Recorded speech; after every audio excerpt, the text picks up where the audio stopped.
Can I ask you something? Who are you waiting on? Not in life generally, I mean specifically, right now. Somewhere underneath everything you carry, underneath the healing work and the self-awareness and the growth you have been doing, is there someone whose voice you are still listening to? Someone whose approval you are still, quietly, hoping will come? A parent, a person who was supposed to love you well and did not. Someone who hurt you and never said sorry. Someone who watched you try and never said well done. Someone who shaped the earliest version of you and has no idea that you are still, all these years later, waiting for them to finally give you what they withheld. Most of us are waiting for something. Not consciously, not in a way we would admit if someone asked us directly, but it is there. Underneath the surface of the life we have built, this quiet, persistent waiting. This open loop that never got closed, and I want to talk to you about that today. Because I think one of the most quietly devastating things a person can do is hand the key to their own freedom to someone who either cannot or will not use it. To keep yourself in an emotional holding pattern, waiting for a word that may never come, waiting for a moment the other person may not even know you need, waiting for permission to finally be okay. The permission you have been waiting for was never theirs to give. It was always yours. This is week 3 of our May series, and we are going deeper than we have gone yet. Stay with me. Welcome to Ife Random Reflections. I am Ife, and this is the space where we go past the surface into the things that actually move something in you.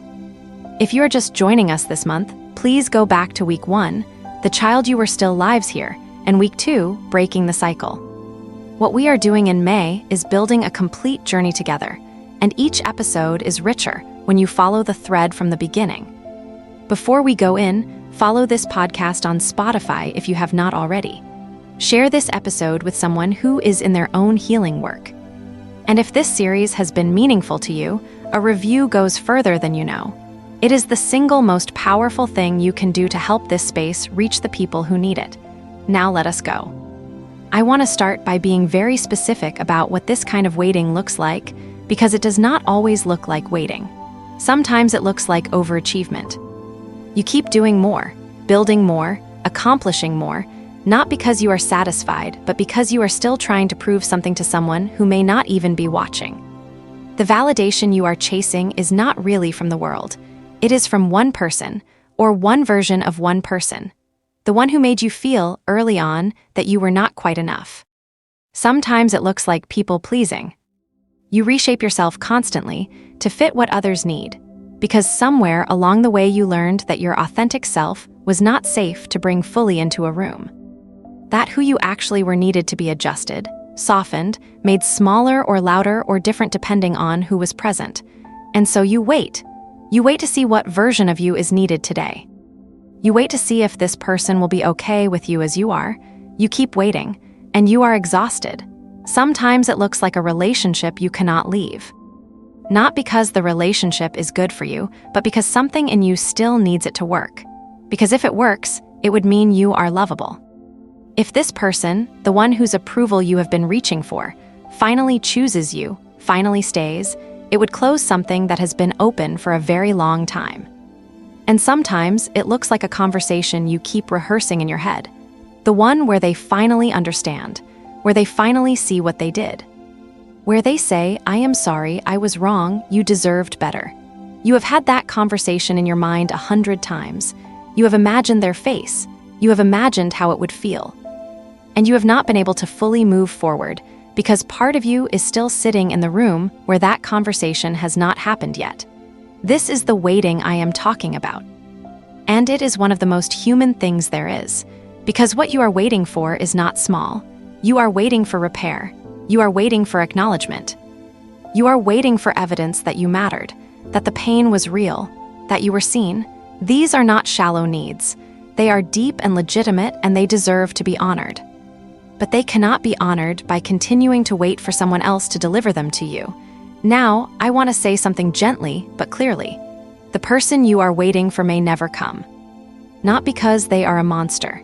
Not necessarily because they do not care about you at all, but because some people do not have the capacity to give what you need from them. And capacity is not the same as willingness. A person can want to do better and still be unable to. A person can love you in the only way they know how, and that way can still fall devastatingly short of what you needed. Think about it this way. You cannot go to a hardware store and buy milk. You can be deeply frustrated by this. You can stand in front of that store and feel the genuine ache of needing something they do not carry. You can wait outside hoping that somehow, this time, they will have what you need. But the store does not stock it. That is not a moral failing of the store. It is simply not what that store has. Some people are hardware stores. They genuinely do not carry what you need. Not because you do not deserve it.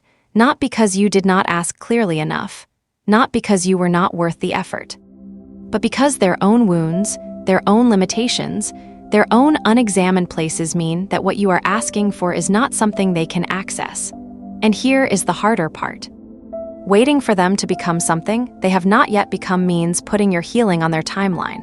It means your peace is conditional. It means your ability to move forward is tethered to a person who may be standing completely still. That is an enormous amount of power to give to someone who has already, in one way or another, not used the power they had wisely.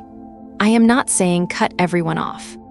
I am not saying stop believing that people can grow, because they can and they do.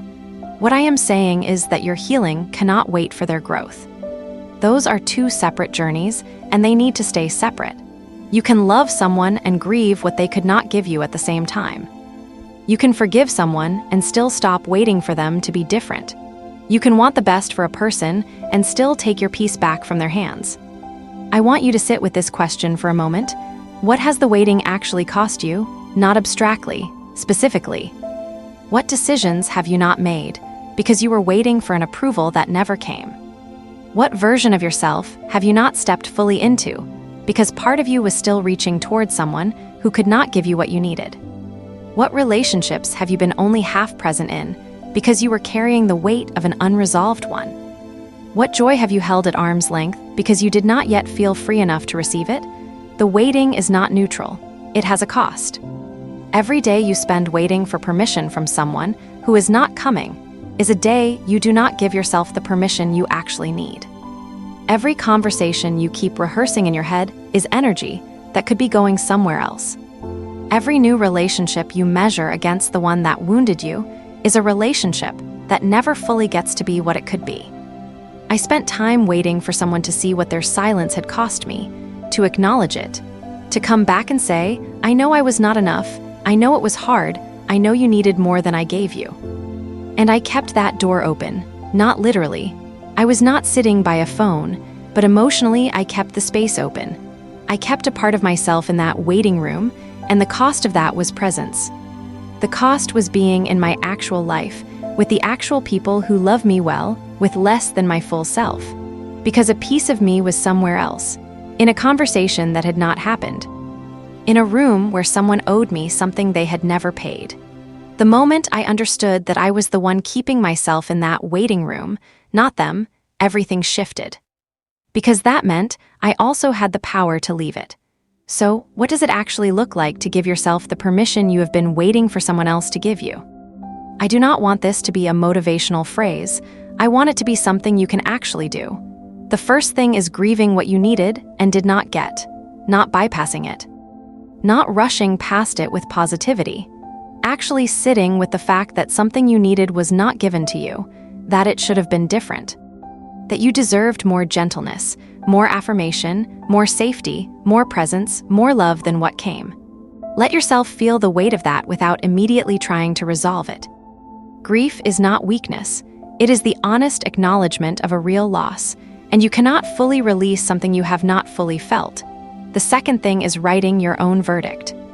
A lot of us are waiting for someone else to tell us who we are, to confirm that we are good enough, worthy enough, lovable enough, capable enough. And we keep waiting because we have not yet decided for ourselves. So decide. Sit down with yourself and write in plain, honest language who you actually are, not the performance. Not the version built for approval, the real one, the one that exists underneath all the waiting. Give that person a verdict. And let it be yours, not earned from someone else, not borrowed, not conditional. Yours. The third thing is closing the open loops consciously. This might look different for different people. For some, it is writing the letter you never sent, not to mail it, but to finally say what you needed to say so it is no longer living inside you unsaid. For some, it is a conversation with a trusted person, a counselor, a pastor, a close friend, where you finally speak the thing out loud and let it be witnessed. For some, it is a deliberate prayer, bringing the unresolved thing to God and trusting that what was not made right by human hands can still be held by divine ones. However you do it, the goal is the same: to take the open loop and give it somewhere to land so it does not have to live in your body indefinitely. The fourth thing is practicing the life you have been waiting to live. So many people are waiting to feel fully ready before they begin, waiting for the wound to be completely healed, waiting for the relationship to be resolved, waiting for the clarity to arrive. And while they wait, the life they actually want sits unopened in front of them. You do not have to be fully healed to begin. You just have to take one step into the life that is already possible for you right now, and then another, and then another. The healing often catches up to the living. The fifth thing, and the one I want to anchor everything in, is bringing God into the place where the human permission failed. Because the deepest permission any of us needs is not from another person. It is the permission that comes from knowing who God says you are, not performance-based, not conditional, not tied to whether someone else came through for you. The God who knew you before you were born, who called you by name, who sees every wound and every waiting room you have sat in, that God does not withhold the verdict on your worth. He has already declared it. You are enough, you are loved, you are seen, you have always been, and no amount of human silence can ever change that. Before I close, I want to speak to a specific person, because some of you are not waiting for someone else. You are waiting for yourself. You are waiting until you are healed enough to be lovable, successful enough, consistent enough, put together enough. You are withholding permission from yourself. Telling yourself that when you finally have it together, when you finally stop struggling with the things you are struggling with, when you finally become the version of yourself you have been working toward, then you will deserve rest. Then you will deserve love. Then you will deserve to take up space. And I want to say to you directly, you do not have to earn the right to exist fully. The permission to be human while you are healing is not something you unlock at a future stage. It is available to you right now, in the middle of the struggle, in the middle of the not yet, in the middle of still figuring it out. You are allowed to be in process and still be worthy of love. Those two things were never in conflict. They were never meant to be. Stop waiting for the version of you that has it all together. That version does not need what the current version of you needs right now. Start there. Start here. Start as you are. We started this month by meeting the child we were. We spent week 2 looking at the cycles we inherited and what it means to choose differently. And today we have been sitting with something that I believe sits at the root of so much of the work. The waiting, the open loop. The part of us that is still in a room somewhere, hoping someone will walk through the door and finally say the thing we needed to hear. And what I want to leave you with today is this. You can leave that room, not because what you needed did not matter. It did, not because the wound was not real. It was. But because your life is happening right now, outside that room, and it needs your full presence. The people who love you need your full presence. The calling on your life needs your full presence. And you cannot be fully present anywhere while you are still waiting somewhere else. Permit yourself to grieve and still move, to feel and still go forward, to be unfinished and still be enough, to release what was never paid and still live fully. That permission was always yours. It was only ever yours. If this episode reached something in you today, please share it with someone who is still sitting in a waiting room they need to leave. Follow this podcast on Spotify. Leave a review. And come back next week because week 4 is our final episode in this May series, and it is the one that brings everything home. I promise you do not want to miss it. I am Ifeoluwani. And I will see you in the next one.